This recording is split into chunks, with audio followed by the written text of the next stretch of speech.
Austin, Texas, it's David Knight. AT&T, Time Warner merging.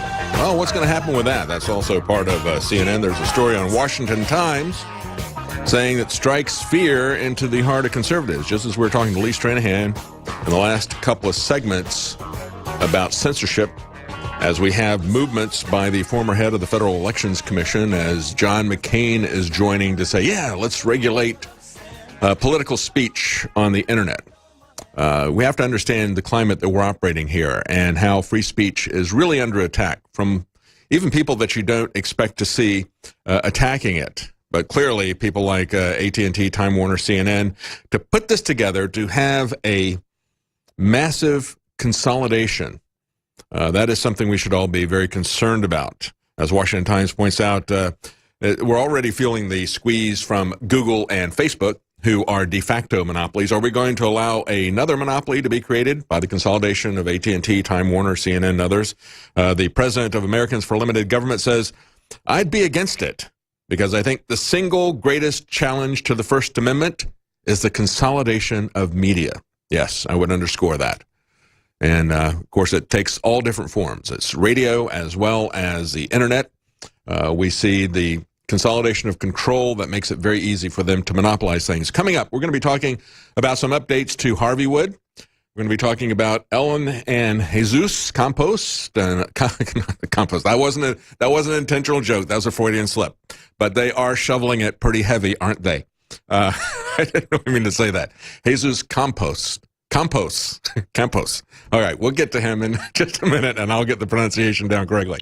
But meanwhile, as we're talking about this step down of the man that President Trump was going to put in as head of the DEA, and we had a 60 Minutes exposure of what had happened with a law that basically gave immunity to the big pharmaceutical companies, made it very, very difficult to prosecute them for their role in the opioid crisis. And understand, as I said yesterday, that is a big part of the war on drugs. It's the fact that Big Pharma doesn't want competition from things like medical marijuana. And so they make that a Class 1 drug. Meanwhile, they push through a law that everybody pretty much agrees made it impossible for them to do any prosecution. You want to know how bad the opioid epidemic is? Here's an example. This is on the Drudge Report, I think. Daily Mail has a story. Even the Iditarod, even the sled dogs in the Iditarod race, the premier race, dog sled race in the world, 1,000-mile dog race, the Iditarod in Alaska. They've got several dogs that have tested positive for opioid pain treatment. They're going to get the sled dogs addicted to opioids. And that's the key thing. I mean, it, of course, takes away the pain, which lets them run harder, which harms the dogs. You know, pain is God's warning that something is wrong and you need to pay attention to it, right? So you take that away, and they don't realize that they've got an injury, and that injury can be a crippling injury. So I say, for the first time in the history of the world's most famous dog sled race, several of the high-performance animals have tested positive for a prohibited drug. They say several dogs tested for the opioid pain reliever tramadol. And they said they were tested 6 hours after finishing the nearly 1,000-mile race. In March, they estimate that the drug could have been administered between 15 hours before the test or right before it. So that's how pervasive this is. So we've had a whistleblower that talked to 60 Minutes, and he was a former, his position was he's former head of the DEA's Office of Diversion Control, and his story was backed up by a former DEA attorney, said that the change in protocol for investigating and prosecuting large pharmaceutical companies and their distributors first began in 2013. He said, these were not cases where it was gray. These were cases where the evidence was crystal clear that there was wrongdoing going on. And as Mint Press points out, this nomination withdrawal is just the tip of the iceberg of the drug war. You have to understand that what's going on here is fundamental to the drug prohibition war that has failed for 46 years. Prohibition has created a whole new set of problems. It's done nothing but make addiction worse. Welcome back. I'm David Knight, and we're going to take another look at the Ellen DeGeneres Show, The Ellen Show, and the reappearance after his disappearance of Jesus Campos. Coming onto her show, and as WorldNet Daily points out, they say, after he's been missing, Jesus has reappeared again. This is the return of Jesus. They say DeGeneres, in a highly scripted interview, said that Campos was speaking out once and only once to tell his story, so that he could move on and not talk about it anymore. That's one of the most suspicious things about it. But there's so many suspicious things. Remember yesterday we played the interview. I commented on it somewhat, looking at it cold and live. Did it yesterday at the first hour. And as I report in WorldNet Daily, Ellen DeGeneres is sponsored by the Mandalay Bay. And I showed that. I showed the celebrity slot machines. You can pull up that B-roll so people can see that again. She actually plugged it on her show 9 days before the shooting. And then she shows up at an MGM property, the MGM Grand. And, of course, MGM owns the MGM Grand and Mandalay Bay as well. She shows up there. People are becoming slot machine millionaires by pouring their money in that machine with Ellen DeGeneres' picture on there. And they're so excited when they turn around and see the actual Ellen standing right next to them. You know, just like video poker. You can become, yes, that's the message that she is selling everybody on her show. You can have so much fun, and you can become a millionaire by dropping these coins in the machine. And it's a fair game. It really is. I got to say, it's got to be a fair game. That's what we're laughing about with the whole video poker, and the guy's a multimillionaire from playing video poker. What a bunch of nonsense. Everything about this has been a lie. And, of course, that interview was a lie. They say her likeness is imposed on the slot machines used by MGM, noted Fox News' Neil Cavuto. Well, you know, I covered it 7 hours before he did, but that's okay. We'll take that.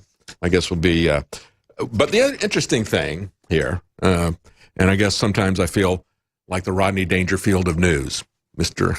Just my tie there. But anyway, we talked about that yesterday morning. So if you want to know what people are going to be talking about days or weeks later, you can tune in the morning. Real News with David Knight here. But I thought this was interesting, what the Las Vegas police had to say. This is reported by WorldNet Daily. Officer Larry Hatfield, spokesman for the department, said that Campos was not a missing person. He blamed independent journalist Laura Loomer for driving Campos into hiding.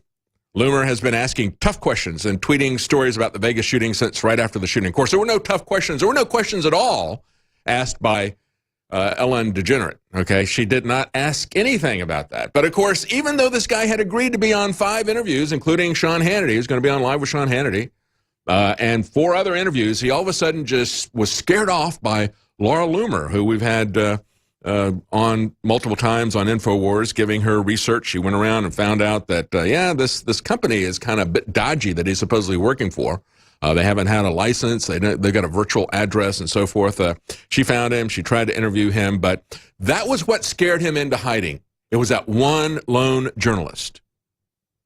That just doesn't make any sense. And, of course, after this dog and pony show with Ellen DeGeneres, MGM says, we could not be more proud of Jesus. Yes, I'm sure they're proud. They did a thing. We're going to do a thing here. Yeah, you and Ellen, you're going to do a thing for us. You want to make sure your family is very healthy. You will do a thing because we don't want to have exposure here. And she's not going to ask any of the tough questions. You know, I tweeted about this yesterday.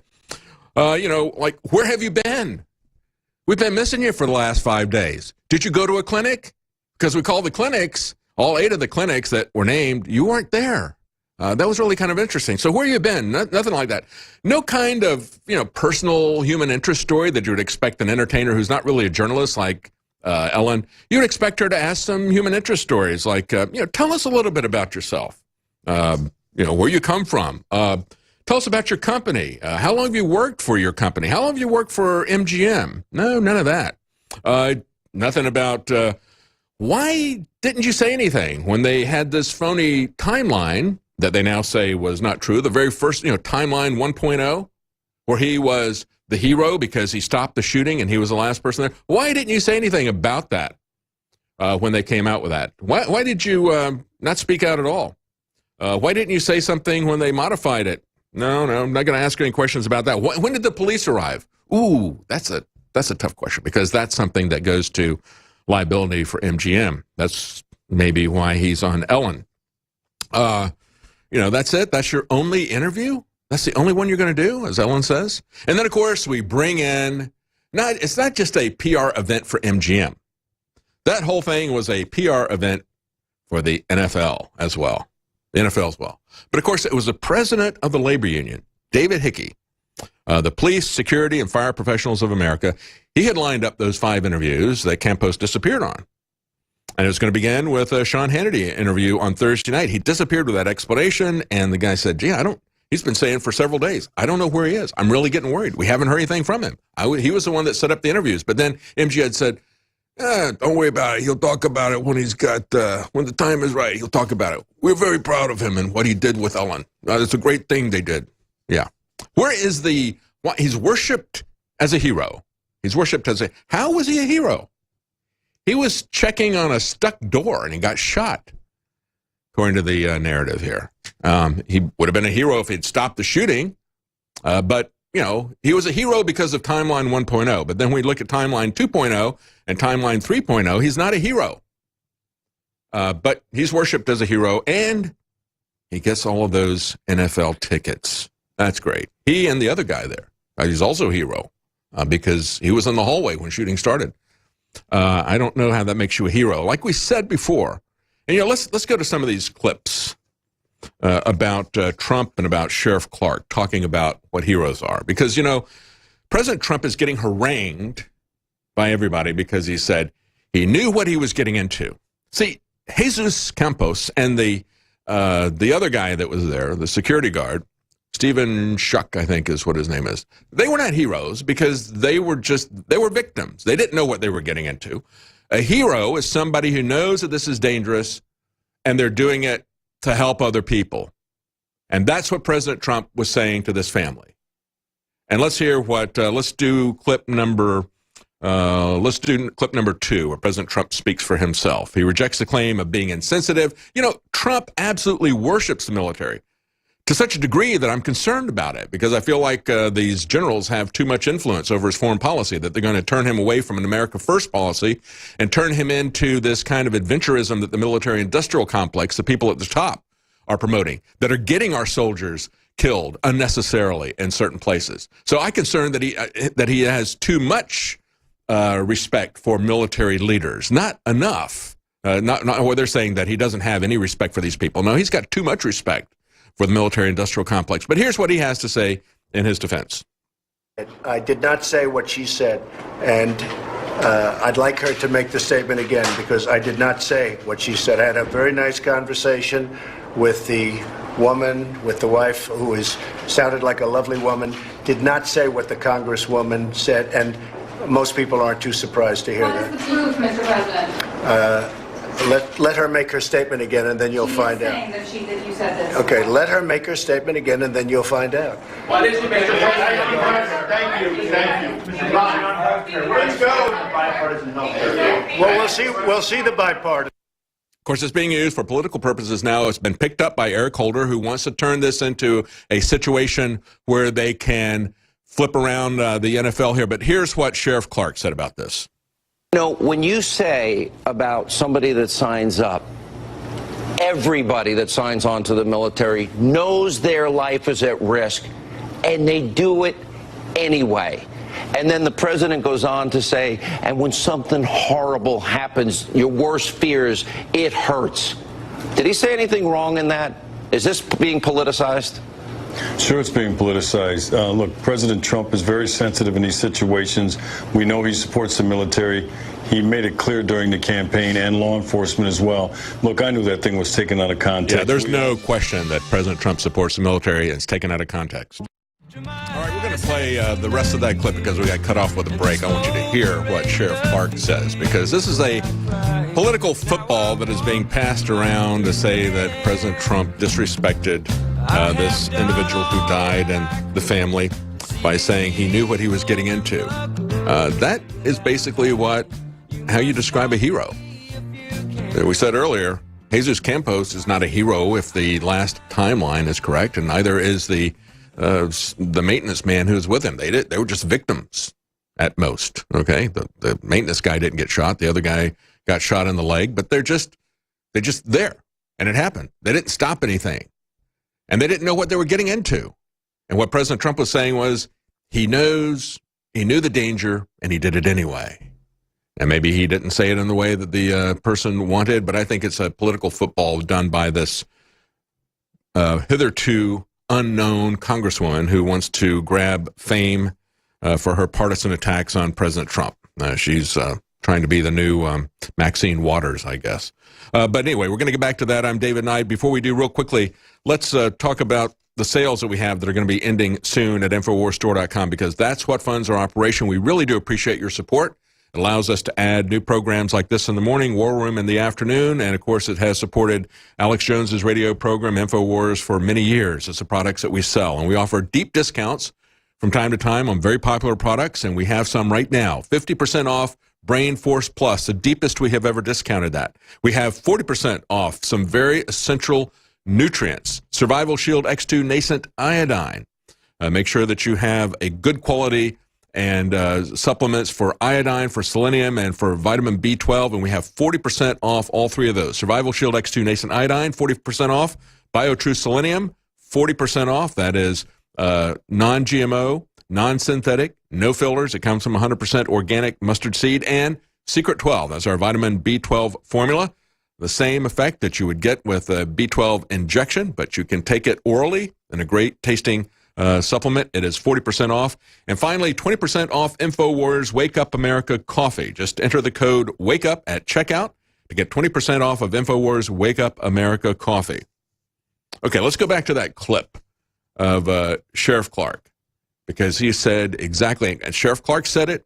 I was going to say it yesterday. I never did get around to talking about the issue. Frankly, I was surprised that it got as much traction as it did. And I don't think it would have gotten the traction if President Trump hadn't, fired it up by responding to this. And that gave his opponents an opportunity to say, look, he's attacking the family of somebody who had a soldier who died. And that's the phony narrative that they're using right now. But here's what Sheriff Clark had to say. And we've had the same thing said by the father of someone who died in the military. Said the same thing about knowing what you're doing and doing it anyway. That's courage. Here's Sheriff Clark. Sure, it's being politicized. Look, President Trump is very sensitive in these situations. We know he supports the military. He made it clear during the campaign, and law enforcement as well. Look, I knew that thing was taken out of context. We all know, for nearly 40 years myself in law enforcement, we know what we sign up for. And what he was talking about is they knew that they were defending the country. They knew that they were needed. They understood the sacrifice that had to be made. That thing was taken entirely out of context. Shame on the left and anybody who would exploit that thing over the body of a serviceman coming back in a flag-draped coffin. And that's it. It's exploitation. They should be angry about the exploitation, the political exploitation of his death. And that's what's really happening here. All right, let's talk a little bit about Harvey Wood. We've got Cynthia McKinney, who's been a frequent guest on the Alex Jones Show, a former congresswoman.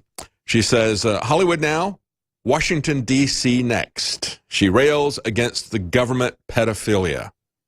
And she said she did this as she was promoting the documentary An Open Secret that exposes the problem of child sex trafficking in Hollywood. And we're going to have, as a guest tomorrow morning, we're going to have the producer of that documentary, Open Secret, Gabe Hoffman. He is going to be here in studio, and we'll be interviewing him in the morning, and he will be on all three of the radio shows tomorrow talking about this. This is a very important issue. And as she's talking about Washington, D.C. next, and it's not just sexual harassment, it's not even sexual assault, but it's also pedophilia, and that's what's coming out now. And we saw that. We saw that Dennis Hastert was groomed and chosen by the GOP, the longest Speaker of the House, longest sitting Speaker of the House we've ever had. The guy was selected because he was already a pedophile. They knew it. He was a wrestling coach, and they selected him for that position. It eventually came out. A lot of this stuff is going to be coming out. And there are sexual harassment claims that have already started in California. As we pointed out, this broke yesterday. More than 40 women over the last 2 weeks have accused Harvey Weinstein, of course, of sexual assault and harassment. But now we've got the same thing happening in California with the state government there. Adama Iwu, a lobbyist for Visa, who started a campaign to expose sexual harassment in Sacramento. She put out an open letter that was first published in the LA Times on Monday, and it was inspired by an incident a little over a week ago against her. Her letter was signed by lobbyists, staffers, legislators, and it says, each of us has endured or witnessed or worked with women who have experienced some form of dehumanizing behavior by men with power in our workplaces. Men have groped and touched us without our consent. They've made inappropriate comments about our bodies and our abilities. Why didn't we speak up? Well, because these guys are politicians. They got a lot of power. They're like a Hollywood producer, aren't they? It's the power that turns them into monsters. And that's one of the reasons why we got to get power out of the hands of the government. She says, sometimes out of fear, sometimes out of shame, we didn't speak up. Often these men hold our professional fates in their hands. Yes, of course. And they have many other issues as well. But there is also the pedophilia issue, and that is a whole separate level of this. As I point out, we're going to have the producer of the documentary Open Secrets tomorrow. But as it's being widely reported, we have now had the 11th round of Operation Cross Country. This is an FBI operation. It's taken, this 11th round took place between October the 12th and October 15th. What have they found? Well, they've arrested 120 child sex traffickers. 120 child sex traffickers have been arrested. 84 kids have been rescued in the latest FBI sting. One of these, a 3-month-old baby and her 5-year-old sister, were among the 84 sexually exploited juveniles rescued by the FBI during this nationwide sting. The operations also took place and were coordinated with Canada, the UK, Thailand, Cambodia, and the Philippines. This is a big problem, folks, and we haven't even seen the tip of the iceberg. It keeps expanding. Now, I want to also mention this to you because this is another freedom issue that we talk about frequently, but it's not talked about enough. You know, Drudge does a lot of issues, a lot of reports, links to stories that are covering this, but it is the taking away of our freedom to move around, but also the irony that we're now part of a human experimentation program without our consent. We have General Motors is going to test a fleet of self-driving cars in New York. Totally driverless cars will be allowed on California roads by June of 2018. Yes, this is Death Race 2018 that we got. Driverless cars with nobody behind the wheel. And they're going to have a 15-day public comment. They may or may not care about your comments. But here's one comment from a guy who is part of a consumer watchdog group. He says, under this approach that is started also by the Trump administration, Elaine Chao, the wife of Mitch McConnell, is head of the Department of Transportation, automakers can just glance at the federal policy and say, that's nice. Then they can do whatever they want as they use our roads as private labs and use us as guinea pigs, threatening highway safety. That has been safety has been the basis of all these regulations. We'll have Lionel coming up right after this break. Welcome back. Joining us now is Lionel. You can find him on YouTube, Lionel Nation, also on the web, lionelmedia.com, and on Twitter, @LionelMedia. And I want to get Lionel's comments. We'll get them right away. Lionel, I want to get your comments. Did you catch the little dog and pony show of Ellen DeGenerate and Jesus Campos? Did you catch that? Ellen who? What was that? Ellen who?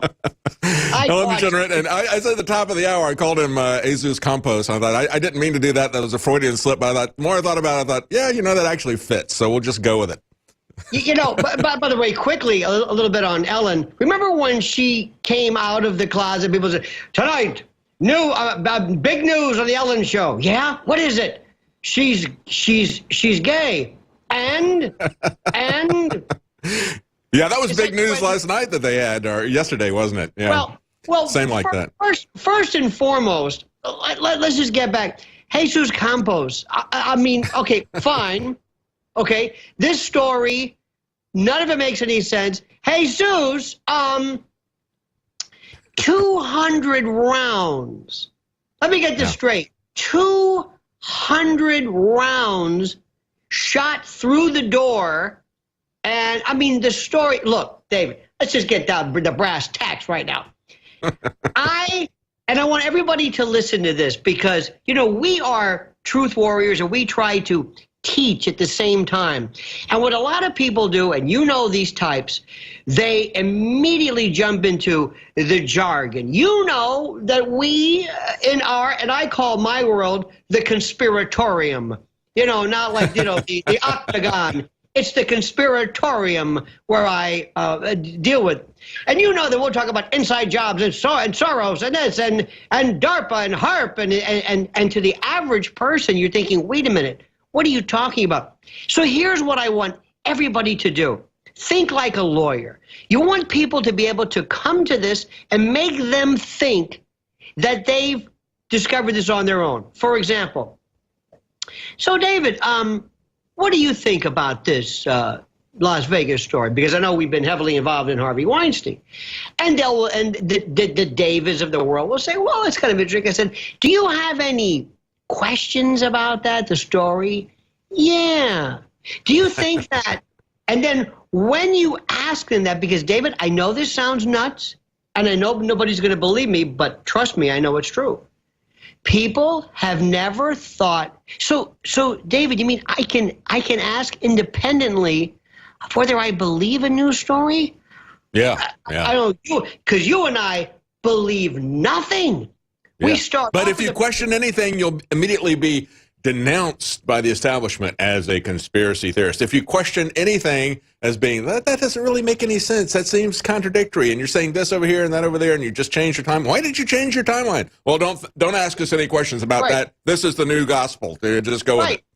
Precisely. And what we're doing is very simply, and I'm not even providing anything that is that fact, that mind-boggling. Here's one, my no favorite.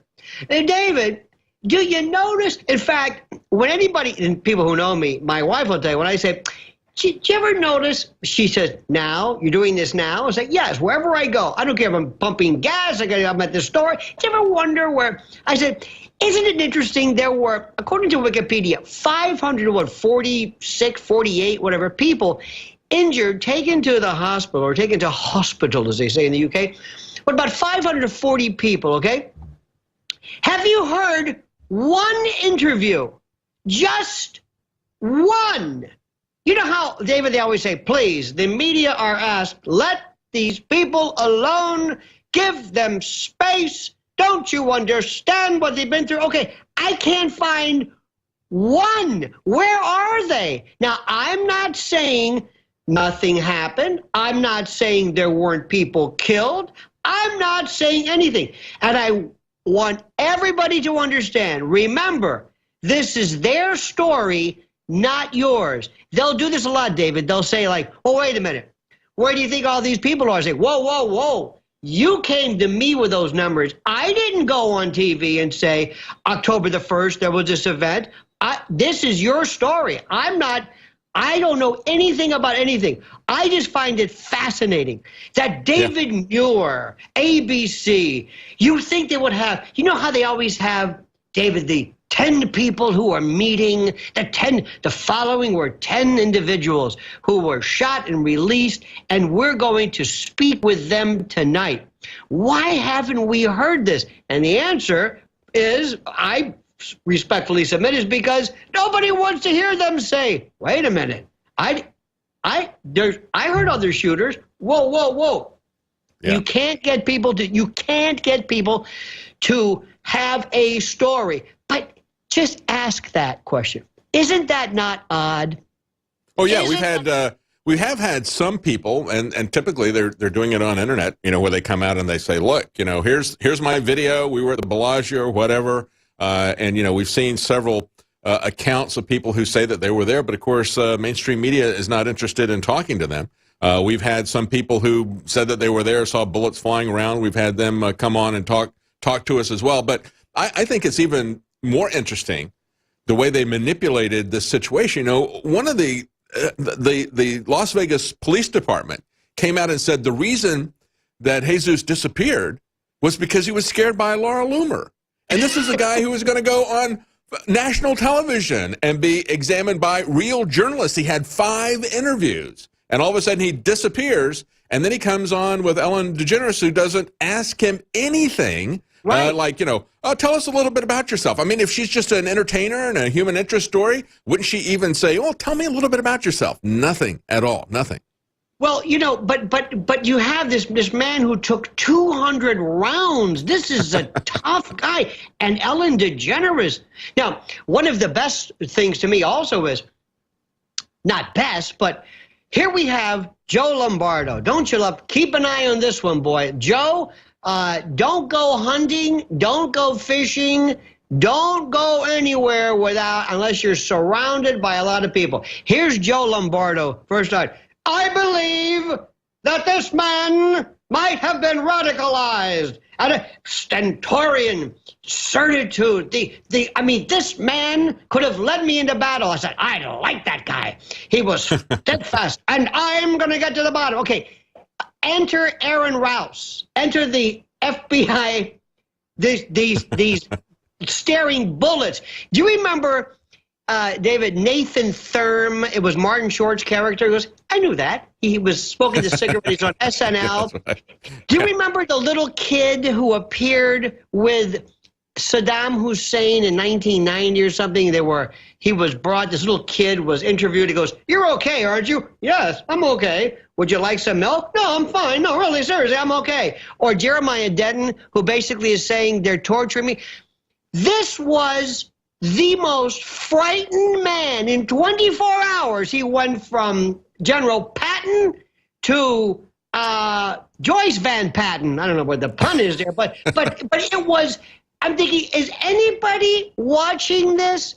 They're talking about the Martin Short character. I mean, he looked like somebody that'd been caught red-handed on 60 Minutes, because that was part of the Martin Short thing. It's funny you'd say that. I don't, and that's what he was. He was, believe me, please believe me now. After all the different things that had come out, it was absolutely amazing. But here's also going back again, because you and I always harken back to growing up. There was always a movie where the woman, she answers the door, and the policeman say, Mrs. Knight, yes, everything okay? Yeah, everything's fine. And they got the chain, and she's like, there's a guy behind the door who's got me holding my family hostage. No, it's okay. Everything's so. That's right. Yeah, we should tell him to blink, and let us know that everything is okay. We're going to take a break, and we're going to be right back with Lionel. You can find him on Twitter, Lionel Media, also Lionel Nation on YouTube. We'll be right back with Lionel. I'm David Knight. Stay with us. Welcome back. I'm David Knight, and we're talking to Lionel. And we're the people who are asking questions about this dog and pony show yesterday, where the security guard, Jesus Campos, who was at the center of the timeline controversy. First, he was the guy who stopped the shooting, and that made him a hero. But then they reversed the timeline in version 2.0, and he was the first person who was shot. And this is going to be the only interview, quote-unquote interview, that he's going to do, announced Ellen. What a controlled piece of propaganda that was. This was not an interview in any way, shape, or form. Kind of like a ask me no questions, I'll tell you no lies. Yeah, it was a total puff piece. It was a PR piece for MGM. It was a PR piece for the NFL. And that's all it was, pushing this narrative. And Lionel, and joining us now is Lionel, lionelmedia.com, Lionel Nation on YouTube, Lionel Media on Twitter. You can find him there. Oh, before I go to Lionel, let me tell you about some of the products that we have, because that's what funds this program. Real quickly, we have 50% off Brain Force Plus. It's only going to last through the end of the week. We also have, and I haven't mentioned this before today, Super Male Vitality is now 30% off, and Anthroplex is 50% off. Also, you can also get 20% off Infowars Wake Up America Coffee in either Patriot Blend or Immune Support Blend. Just enter the code WAKEUP at checkout to get 20% off Infowars Wake Up America Coffee. There's a lot of other sales that you can find. Just go to InfoWarsStore.com and you'll see some big discounts on some of our most popular supplements and products there. Lionel, when we were talking about this, you mentioned several times, he was only hit once, even though there were 200 shots that were fired into the hallway there. And I was walking past the desk of one of the graphic artists here yesterday, Nathan, and he was working on a video that had basically, he was compositing Jesus's face onto a video of Neo from Matrix, dodging all the bullets. I mean, that's what we're talking about here, right? This guy turns into Neo in the hallway. I guess that's why he's a hero, because otherwise he didn't know anything was going on. He just showed up and got shot at, according to the narrative. David, my background's always been, been prosecutor in criminal justice, and one of the things that great homicide detectives always taught me was that you always always use those instincts that you have about when something does not make any sense. Now, also, we're in the brink right now of something that is so incredible, so wonderful. For the first time, citizen and civilian journalism has been elevated to the level that poses an existential threat. What Project Veritas is doing, watching Dean Baquet squirm. I interviewed this morning a fellow by the name of Charles Ortel, which goes through one of the most very complicated, in fact, I invite everybody to watch this, the most complicated series of factual patterns as to Clinton Foundation fraud, specifically involving charities. This is something that is so enormous, so big, so beyond any possible understanding. It could be their denouement, their valedictory, the codas of this.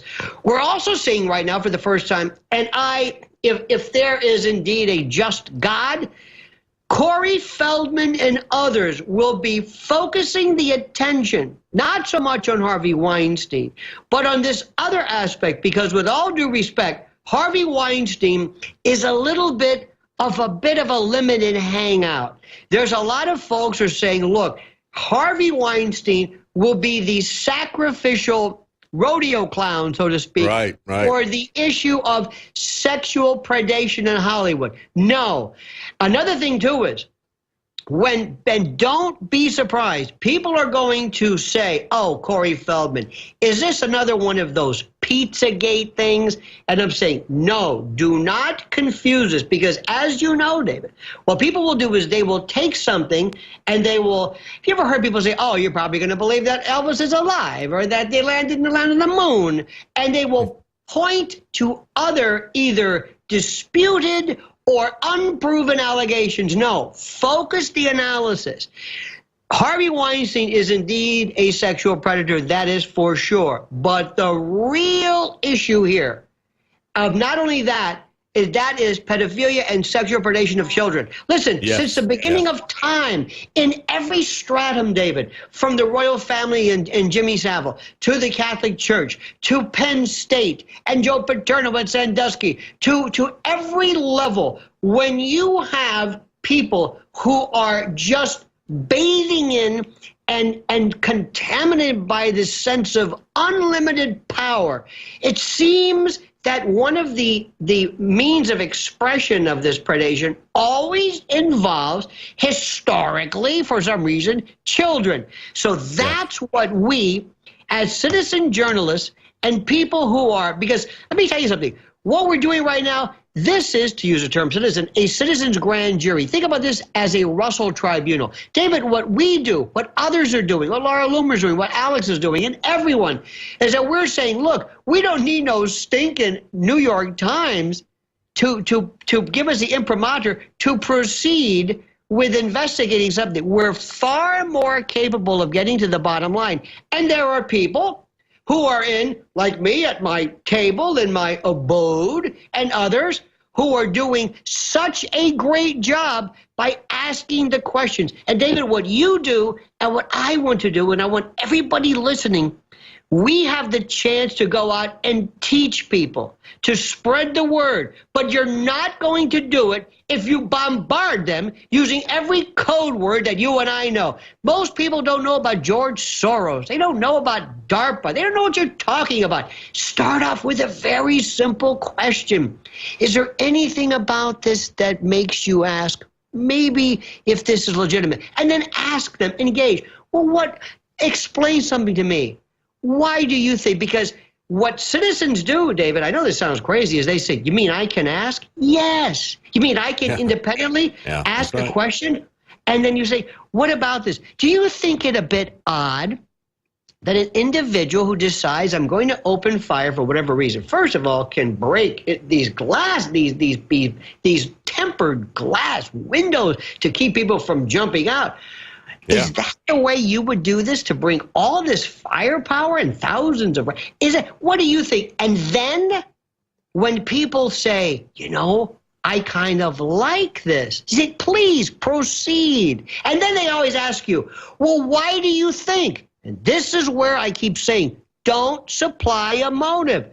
I don't know why somebody wants to keep this quiet. I don't know what. I have no conclusions. I only have questions. Because, David, when you come up with a conclusion and you come up with some Sheldon Adelson and Chertoff and Rapiscan, then they will take the motive and destroy that. That's why hate crimes don't work. One of the reasons why, for example, we prosecutors hate crimes is because if I disprove the basis of your hate, people confuse that for disproving the existence of the murder. You're overcomplicating it. Don't worry about motivation. We don't know why, who did this.